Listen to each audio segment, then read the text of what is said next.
అందరికీ నమస్కారం. అనకాపల్లి ఉత్సవాన్ని ఈరోజు ప్రారంభించుకున్నాం.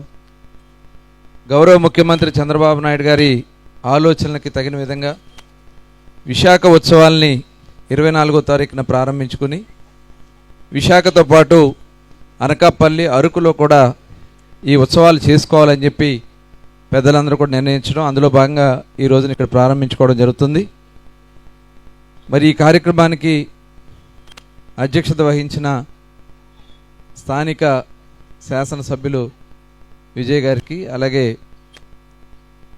గౌరవనీయులు పెద్దలు ఈనాటి కార్యక్రమానికి ముఖ్య అతిథిగా విచ్చేసిన స్పీకర్ అయ్యన్న పాత్రుడు గారు, అలాగే పార్లమెంట్ సభ్యులు సీఎం రమేష్ గారు,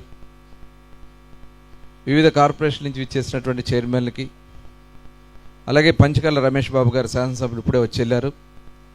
చక్కగా ఏర్పాట్లన్నీ కూడా చేసినటువంటి జిల్లా కలెక్టర్ విజయకృష్ణన్ గారికి, అలాగే ఎస్పీ గారికి, అధికారులకి, శ్రేయా మీడియా వారికి అందరూ కూడా పేరు పేరున నమస్కారాలు తెలియజేసుకుంటూ, ఈరోజు మన ఆంధ్రప్రదేశ్ రాష్ట్రంలో మనందరికీ తెలుసు, గౌరవ ముఖ్యమంత్రి గారు ఒక దూరదృష్టితో ఆలోచిస్తూ ఎక్కువ ఎంప్లాయ్మెంట్ రావాలి, ఎక్కువ మందికి ఉపాధి అవకాశాలు వచ్చే రంగాల్లో టూరిజం రంగానికి చాలా అవకాశాలు ఉన్నాయి. అలాగే మన రాష్ట్రంలో చాలా వనరులు ఉన్నాయి.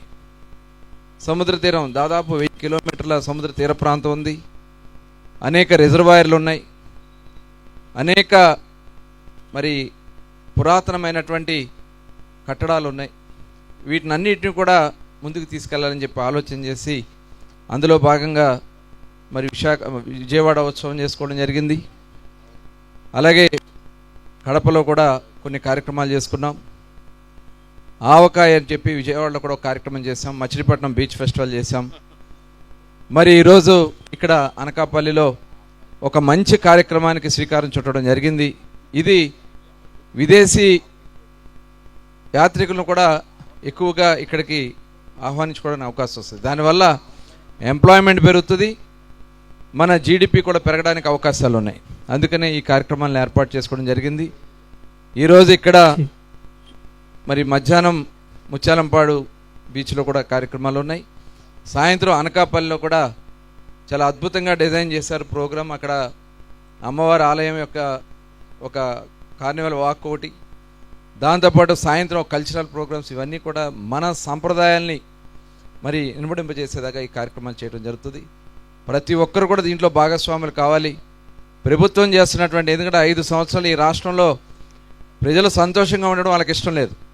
కానీ ఈ కార్యక్రమాలు చేయడానికి గల కారణం ఆ ప్రాంతాల్లో టూరిజంతో పాటు ఆలోచన విధానాలు కూడా మారడం వల్ల ప్రజలకు ఒక కొత్త వాతావరణాన్ని తీసుకురావడానికి ప్రధాన అంశంగా భావించి ఈ కార్యక్రమాన్ని తీసుకోవడం జరిగింది.